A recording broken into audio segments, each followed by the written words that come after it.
Hello, it's time for another adventurous cooking episode, which probably should change the name now, since I changed the channel name. So I think we need to change it to chaotic cooking because it feels fair. It feels fair. If you see the mess afterwards in my kitchen, it makes sense.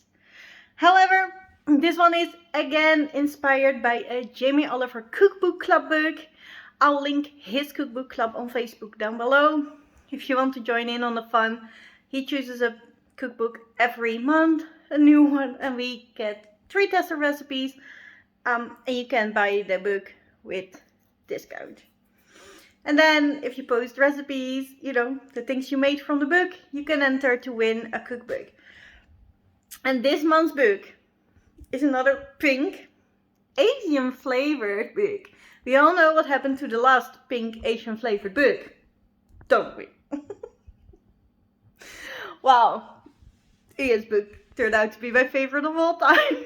So I'm really excited for this, and it's Rice Table by Sue Scott. It's a pretty one, that's for sure. Also the cover is embossed, so it's higher, I would say. Some pieces are higher than others, and it's really fun. It feels more structured than other cookbooks feel polished. This one doesn't, so that's fun. As you can see, I have tapped up quite a few ones I want to try, and in this video we're gonna try 5 recipes from this book, and I'll let you know what I think of them.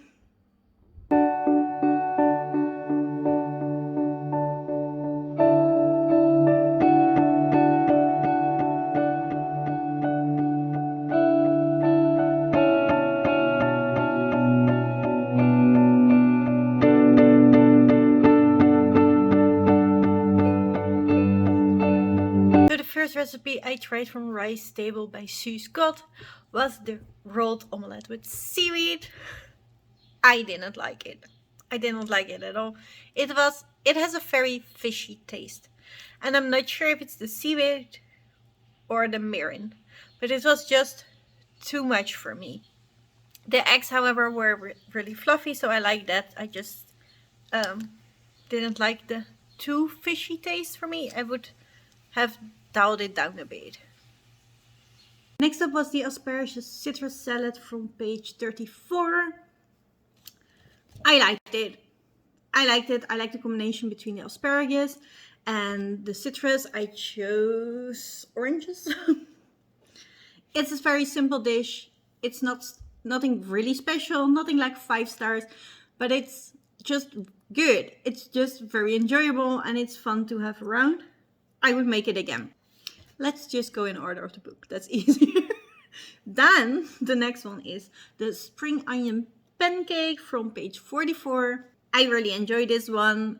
I had it as a lunch, which is quite hefty for a lunch. So, just so you know, you can do 2 lunches with it, but it's also just as good as dinner, because it does feel enough. I was contemplating if it would.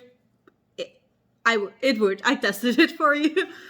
I really like this recipe. It has the spring onion. I didn't read, so I chopped the spring onions. You don't have to. But it's a fluffy pancake, but it's tasteful. Next time I would do it with chicken instead of shrimps. That's just my preference, but it was good. It wasn't overly fishy or overly one flavor. It was well balanced, so I would recommend this recipe.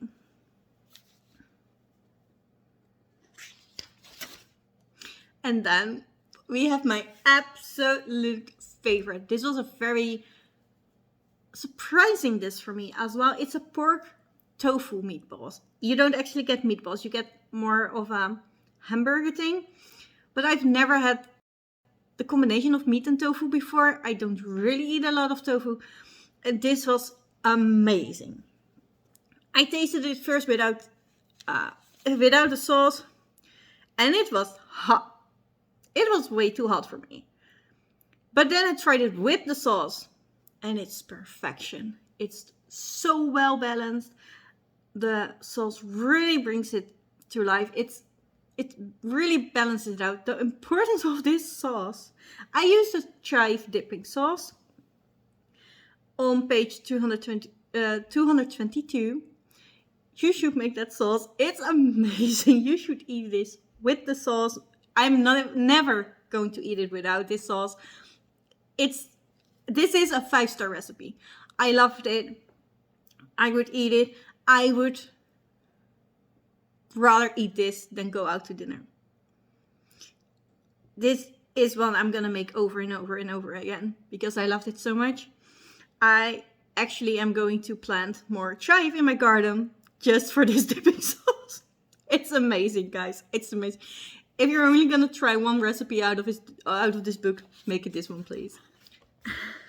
The next recipe, and the final recipe I tried so far, is the chicken skewers with sesame chicken skin crumbs. Amazing. I loved it.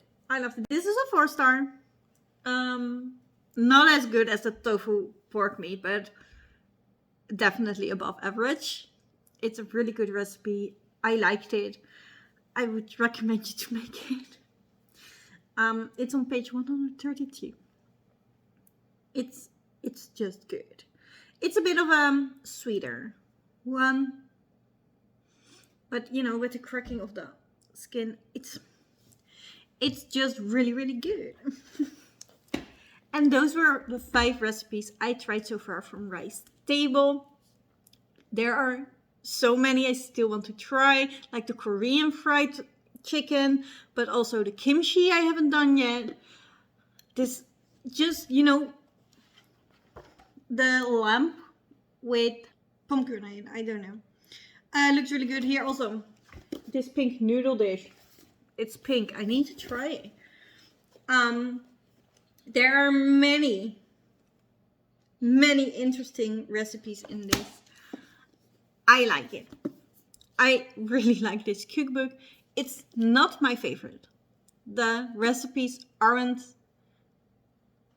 perfectly aligned with my taste. There are some I really didn't like. There are some that I rather make than going out of dinner. But overall, the consensus is they're fun. The recipes are nice, but they're not all 5 stars, which I don't think you can expect from a cookbook, honestly. But since I have found one of those cookbooks, it's not my favorite. So, you know, but I would recommend it. If you're still debating, just try one of those. Taste the recipes, don't do the seaweed hacks, unless you really like seaweed. I don't think I do. I think it was the seaweed. But overall, I would definitely recommend Rice Table by Sue Scott. I hope you guys like these kind of reviews. If there's a cookbook you want me to do, let me know down below in the comments, and I'll see you in the next one. Bye, nerd.